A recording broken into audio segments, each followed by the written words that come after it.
Culture Vulture Day here on the show on a Wednesday afternoon, and today we talk canals. Yeah, and maybe the most famous one, the Suez Canal, right?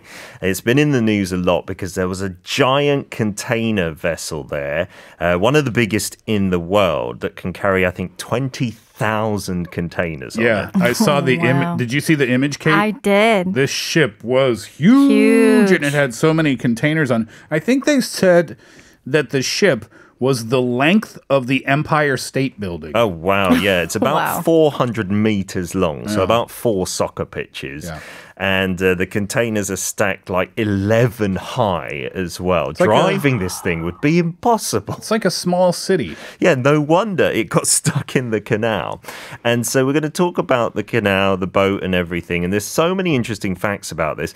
Like, I didn't know. Maybe I'm dumb for not knowing, because a canal, the definition of that, in the UK at least, is those man-made waterways with locks and stuff. The Suez Canal, I just assumed, was the name for this river that ran through Egypt, but it's a man-made water pass. Yeah, and then they have, locks, as you say. So those locks are divided little sections where they can raise and lower the water levels, right? Yeah, so in the Suez Canal, they don't have locks. Okay. So it's actually pretty straightforward because the sea level in the Mediterranean and the Red Sea, which is what this connects, is similar. And the fact is, though, that it's nearly 200 kilometers long, and they built this in the 1800s. Wow. That's Whoa. amazing. 200 kilometers long. Yes. The Suez Canal. Yeah. I would never have guessed that No. long. Exactly. And in the middle, it's got this giant lake. And because it's not very wide, in fact, when it was built, it was only about 36 feet wide, which I don't know, is about 20 meters, something like that.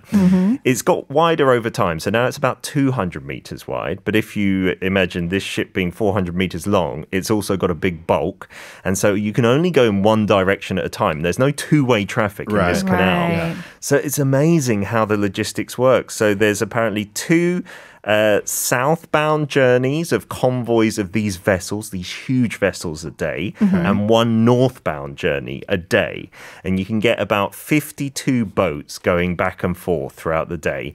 And then the northbound ones, what they do is they'll pull into that lake in the middle and wait for the southbound convoy to pass. Oh, it's like a little canal Hall. Yeah, basically. Do they anchor sell the down. potatoes there? Well, it's interesting you should ask. The sailor whose interview I listened to, he brought in all sorts of stories. There are boats that anchor there, and they do sell like trinkets Oh, and stuff. interesting. Oh, wow, Okay. wow. And so while you're waiting, because it takes about 17 hours for a one-way trip down there, because you've got to go slowly because it's small.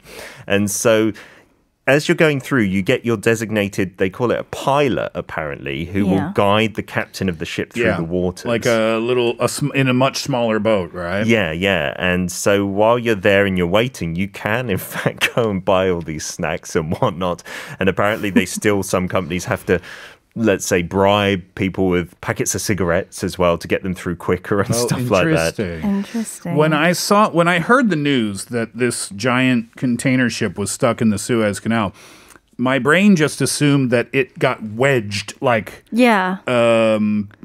parallel to the sides, to the banks, if you Yeah, will, yeah. right? Yeah. But when I looked at the image, it wasn't that at all. It had been blown sideways on this angle. So yes, it was wedged in there. Right. Yeah. But it was wedged on an angle. So it was a very tricky spot for the ship and for the people who were trying to get it out.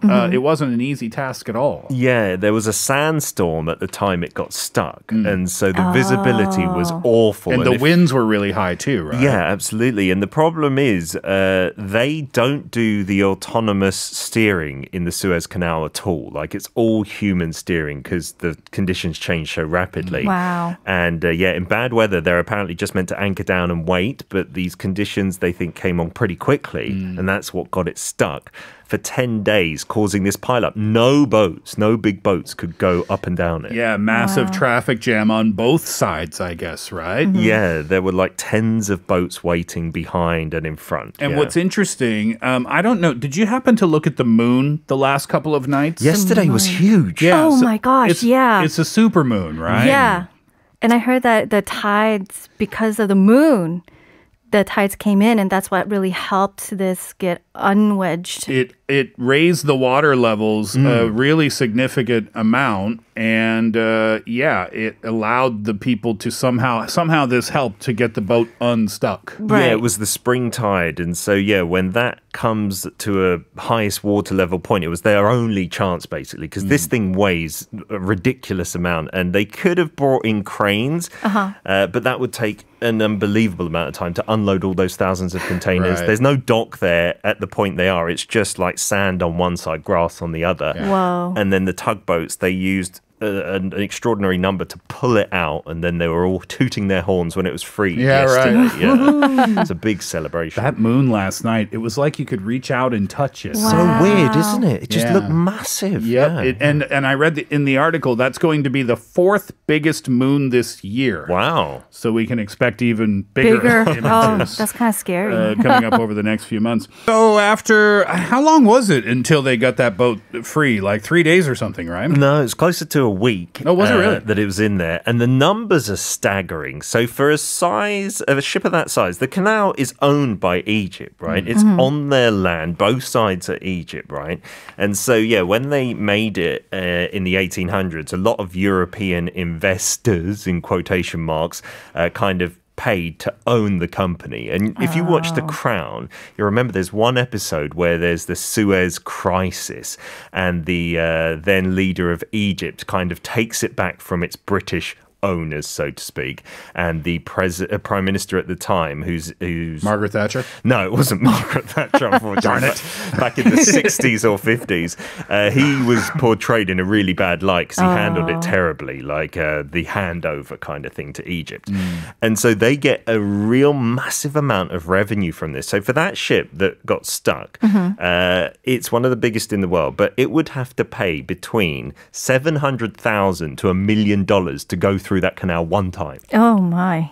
Whoa, say that again? That's the toll fee, $700,000. Wow. Yeah. So the shipping company, who would pay that bill? The shipping company pays that to the Suez Canal Authority, and that's just one ship, right? Goodness me. And so every day this has been blocking the canal. Next time you go through the Hanam-Iro tunnel and you have to pay Icheon, don't complain. I know. It's like, thank you. It's cheaper than Chirok. Absolutely. They've been losing $14 million every single day in revenue. Because of the traffic jam. Yeah, and so it's staggering how much that company is going to have to pay, because apparently even if you've got a pilot on board who is helping you navigate, the buck stops with the master of the ship, the captain. Okay. If it gets grounded, then it's their fault and the shipping company is responsible. And there was a Allianz estimate recently on how much this would have cost. It was holding up $10 billion of trade every day. And so they estimate that the blockage will cost about $10 billion in payments. Unbelievable. So who's responsible? I mean, is someone responsible for a bill now? Yeah, because all the other shipping companies are going to sue this shipping company for blocking their gosh. routes. The Suez Canal as well. But it was an act of nature, though. Yeah. It wasn't human error, correct? Yeah, they are So- blaming the sandstorm. I wonder how insurance works for ships like this. You know, what happens? Because it wasn't pilot error. Right now, it wasn't. Right? It was a sandstorm and high winds that blew the ship on an angle and got it stuck.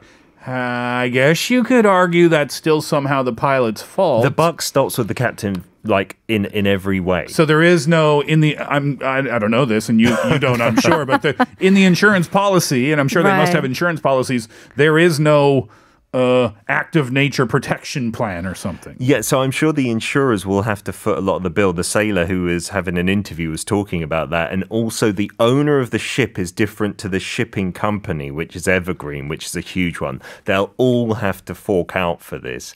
And it's complicated. It could ruin some of these companies, which Right. are unbelievably big shipping companies. A few of the vessels also, they took the other route, because you can go down the Cape of Good Hope in South Africa. And then problem is... all the way down and then back up again. Yeah, you run into seas which are rife with pirates, and you also then have to add about between 10 to 20 days onto your journey. And then the fuel costs and whatnot add up in that side of things. And so it was really celebrated that they've got this out now. They moved it into the lake area, the vessel, and they've had to check because it's just a man-made canal, so they have to dredge again the bottom to make sure that ships can get through and sound it out to make sure there's not another blockage soon, which would be devastating for Egypt's economy. I was wondering if they could do something that could protect against this, because if it was just a sandstorm that made visibility really bad, or high winds that push the ship on an angle. Can you imagine how strong those winds must have been to push a ship that size? Seriously. Off on an angle, off of its course? Absolutely, yeah. But can they do anything with the construction of the canal that, I don't know what I'm talking about, but like... block the winds? No, yeah, something like, things like on the side that could block the winds or something. Because it's so big, like nearly 200 kilometers, right? They would love to do amazing work so you could have two-way travel and stuff. It's just the logistics of this. It's mostly in the desert on one side. So getting any kind of construction there is a huge investment effort. And Egypt, I don't know if they're planning on doing that. They're making enough money as it is. Maybe they could call Donald Trump and he'd finally get to... he could finally build his wall. Keep the wind out. He'd be happy. All right.